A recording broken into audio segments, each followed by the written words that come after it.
بسم اللہ الرحمن الرحیم۔ ناظرین، چونکہ یہ ربیع الاول کا مہینہ ہے اور پیغمبر اسلام محمد صلی اللہ علیہ وسلم کے بارے جاننے کی خواہش لوگوں میں زیادہ پیدا ہوتی ہے، لہٰذا ہم نے اس بار کوشش کی ہے کہ الگ الگ عنوانات پر پیغمبر اسلام صلی اللہ علیہ وسلم کی سیرت کو پیش کی جائے، اور اس لیے ابھی جو اس آڈیو بک میں آپ کے سامنے پیش کرنے جا رہا ہوں، اس کا عنوان ہے پیغمبر اسلام صلی اللہ علیہ وسلم مثالی رہنما۔ یہ ایک آرٹیکل ہے جو مولانا محمد فاروق خان صاحب نے لکھی تھی۔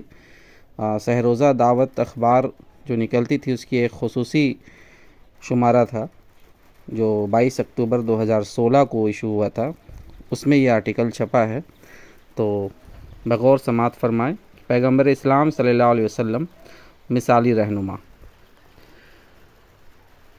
آپ صلی اللہ علیہ وسلم کی سیرت پر اتنی زیادہ کتابیں اور مضامین لکھے گئے ہیں کہ ان کا شمار ممکن نہیں۔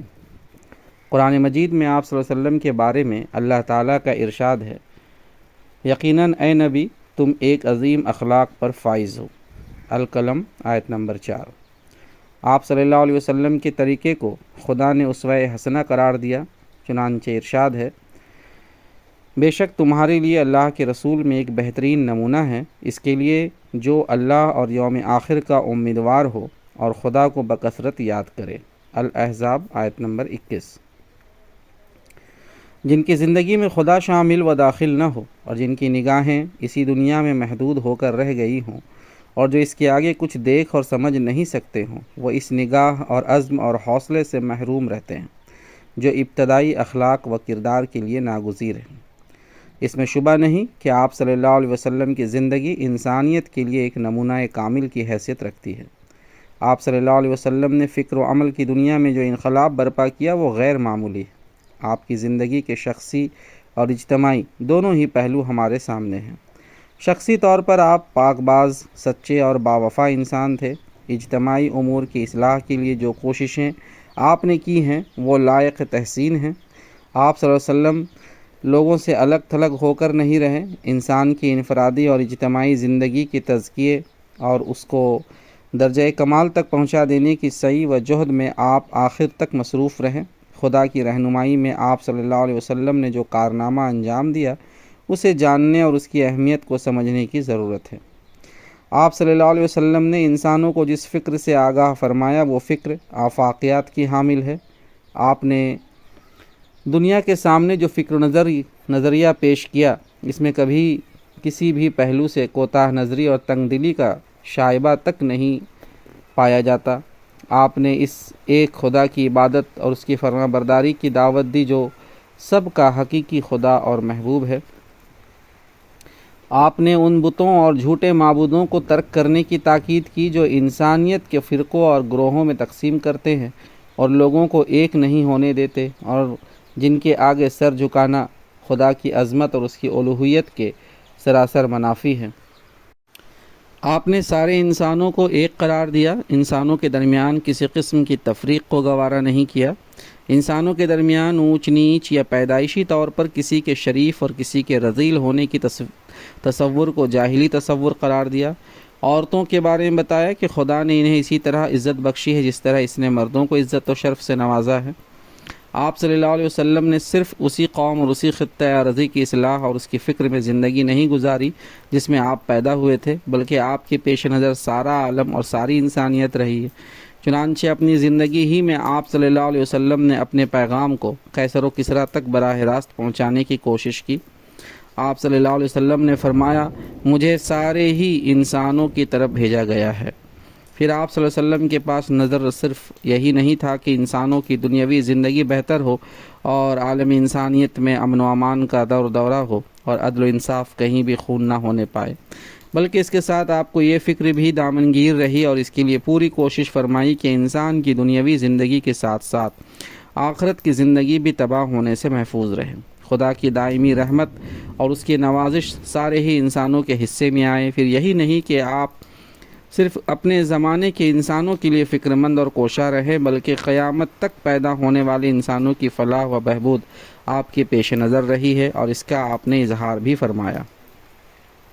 آپ صلی اللہ علیہ وسلم جانتے تھے کہ خدا نے انسانوں کو خاص عزت بخشی ہے، اسے مکرم بنایا ہے، کائنات کی ساری چیزیں اس کے تصرف میں دے رکھی ہے۔ آپ کی سب سے بڑی تمنا یہ رہی کہ کاش انسان اپنے خدا کو راضی کر کے دونوں جہان میں سرفراز ہو سکے۔ قومی و نسلی تعصب ہو یا علاقائی اور لسانی تعصب، ہر قسم کے تعصبات سے پاک انسانی معاشرہ وجود میں لانے کی سعی و جہد میں آپ مصروف رہے۔ انبیاء کسی بھی زمانے اور کسی بھی قوم میں آئے ہوں، آپ نے ان کا احترام کرنے کی تعلیم دی۔ رسولوں میں کسی قسم کی تفریق کے آپ روادار نہ ہوئے، یہی خدا کی جانب سے آپ کو حکم بھی ملا تھا۔ زندگی میں آپ نے دولت و ثروت کے مقابلے میں اصل اہمیت اخلاق و کردار کو دی۔ دولت جمع کرنے اور اس کی پرستش کرنے کے بجائے آپ نے جس چیز پر پورا زور دیا وہ انفاق اور صدقہ ہے۔ آپ نے بتایا کہ آدمی کا اصل سرمایہ وہ نہیں جو وہ اپنے پیچھے چھوڑ جاتا ہے، بلکہ اصل سرمایہ وہ ہے جو خدا کی راہ میں غریبوں اور ضرورت مندوں پر صرف کرتا ہے۔ آپ نے انسانیت کی جو خدمت انجام دی وہ غیر معمولی اور انقلاب آفریں ہیں۔ آپ نے گرے ہوئے لوگوں کو اوپر اٹھایا اور لوگوں کو جہل اور اندھیروں سے نکال کر علم و حکمت سے آشنا کیا۔ بے کردار لوگوں کو با کردار بنایا، عزت اور آبرو پر ڈاکہ ڈالنے والوں کو عزت اور آبرو کا محافظ بنایا، جنہیں کوئی عزت حاصل نہ تھی انہیں عزت بخشی، معاشرہ میں ان کا رتبہ بڑھایا، اور عزت کا معیار دولت و ثروت کو نہیں بلکہ تقوی اور خدا ترسی کو قرار دیا۔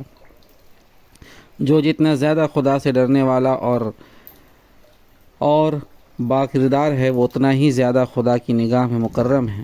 آپ صلی اللہ علیہ وسلم نے زندگی کے روحانی، عمرانی، معاشی اور سیاسی وغیرہ ہر شعبے کی اصلاح کی اور فساد و بگاڑ سے اسے پاک کیا۔ آپ کے نزدیک دیانت، امانت اور عدل و احسان کو زندگی کے ہر گوشے میں روا رکھنا ضروری ہے۔ معاشرہ کی ذمہ داری ہے کہ وہ بھوک، تنگی اور بیماری کو دور کرے۔ حکومت کی بھی یہ ذمہ داری ہے کہ وہ افراد معاشرہ کی کفالت کا معقول انتظام کرے۔ اس کے علاوہ افراد کی تعلیم و تربیت بھی اس کی ایک اہم ذمہ داری ہے۔ جان و مال اور عزت و آبرو کی حفاظت اور شہری بنیادی حقوق کا پاس و لحاظ رکھنا حکومت کی اہم ذمہ داری ہے۔ جنگ کی حالت میں بھی عدل و انصاف، عہد اور معاہدوں کی پاسداری لازم ہے۔ آپ کی تعلیمات عظیم اور بلند ہی نہیں بلکہ وہ سر تاثر عملی رنگ لیے ہوئے ہیں۔ زندگی کے ہر میدان میں آپ نے ایک اعلیٰ معیار قائم فرمایا۔ سچی بات یہ ہے کہ آپ صلی اللہ علیہ وسلم نے انسانوں کو ظلمت اور اوہام پرستی سے نکال کر حق کی روشنی میں لا کھڑا کیا۔ امید کی ایسی شعاع بکھیری جو کبھی بجھنے کی نہیں۔ یہ الگ بات ہے کہ کوئی اس سے فائدہ نہ اٹھائے اور ظلمت ہی میں پڑے رہنے پر مصر ہو اور تنگ نظری اور جاہلی تعصب کے ذریعے سے دنیا کے امن و امان بلکہ بقائے انسانی کے لیے خطرہ پیدا کر دے۔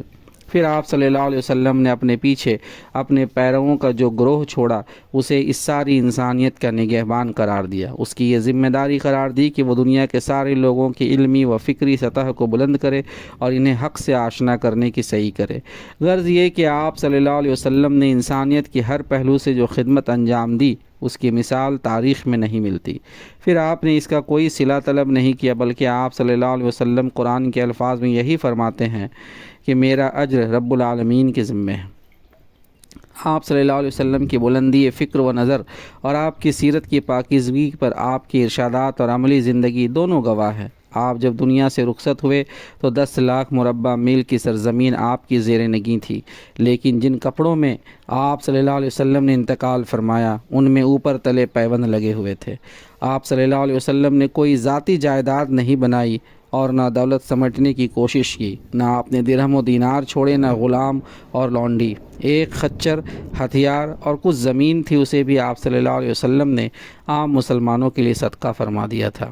آپ کی فیاضی کا حال یہ تھا کہ فرمایا احد کا پہاڑ اگر سونا ہو جائے تو 3 دن سے زیادہ نہ گزرے گا کہ میں سب تقسیم کر دوں گا۔ آپ صلی اللہ علیہ وسلم کی تعلیم یہ تھی کہ خدا کا تقوی اختیار کرو جس کی طرف لوٹ کر جانا ہے، ان چیزوں کی رغبت کرو جو آخرت میں کام آنے والی ہے، جہاں تمہیں ہمیشہ رہنا ہے۔ آپ صلی اللہ علیہ وسلم نے فرمایا لوگ خدا کا کنبہ ہے اور لوگوں میں سب سے بہتر وہ شخص ہے جو خدا کے کنبہ کے ساتھ حسن سلوک سے پیش آئے۔ آپ نے فرمایا کیا میں تمہیں نہ بتاؤں کہ جہنم پر کون حرام ہے اور جہنم کس کے لیے حرام ہے، یعنی کون شخص جہنم میں داخل نہیں ہو سکتا؟ ہر وہ شخص جو لوگوں سے قریب رہنے والا، نرم خو، سادہ مزاج اور آسانی سے پیش آنے والا ہو۔ آپ نے اپنے پیرووں سے فرمایا تم زمین پر خدا کے گواہ ہو، تمہیں حق کو دنیا کے سامنے پیش کرنا ہے۔ قرآن میں بھی ہے کہ یہ رسول تم پر گواہ ہے اور تمہیں سارے انسانوں پر گواہی دینی ہے۔ آپ صلی اللہ علیہ وسلم نے کبھی کسی سے ذاتی انتقام نہیں لیا۔ جب ان لوگوں پر آپ کو غلبہ حاصل ہوا جنہوں نے آپ کے قتل کی اسکیمیں بنائی تھی اور آپ کو اپنے گھر سے بے گھر کیا تھا، تو فرمایا جاؤ تم آزاد ہو۔ آپ کی ہر بات حکیمانہ ہوتی تھی۔ فرماتے ہیں مجھے اس لیے بھیجا گیا ہے کہ میں حسن اخلاق کی تکمیل کر دوں۔ آپ صلی اللہ علیہ وسلم کی تعلیم از روئے قرآن یہ تھی کہ اللہ کا رنگ اختیار کرو، اس کے رنگ سے اچھا اور کس کا رنگ ہو سکتا ہے۔ البقرہ آیت نمبر 138۔ یعنی اپنے پیش نظر خدا کی صفات رکھو اور اپنی زندگی میں ان صفات سے مطابقت پیدا کرو۔ وہ پاک ہے، تمہارے اندر بھی پاکیزگی پائی جائے۔ وہ نرم خو ہے، تمہارے اندر بھی نرمی ہونی چاہیے۔ وہ منصف اور عادل ہے، تم بھی عدل و انصاف سے کام لو۔ وہ رحیم ہے، تمہارے اندر بھی رحم ہو۔ وہ فیاض ہے، تم بھی فیاض بنو۔ آپ صلی اللہ علیہ وسلم نے فرمایا لوگوں کے ساتھ احسان کرو جس طرح خدا نے تم پر احسان فرمایا، اور زندگی میں بگاڑ کے جویا مت ہو۔ اگر تم ایثار و احسان کرنا بھول جاؤ گے، دوسروں کی دردمند نہ ہوگے، تو زمین کا امن و چین غارت ہو کر رہے گا، زمین فساد اور بگاڑ سے بھر جائے گی۔ یہ تھے اللہ کے رسول، آخری رسول حضرت محمد صلی اللہ علیہ وسلم۔ آپ صلی اللہ علیہ وسلم پر خدا کی رحمتیں ہوں۔ جزاک اللہ خیر۔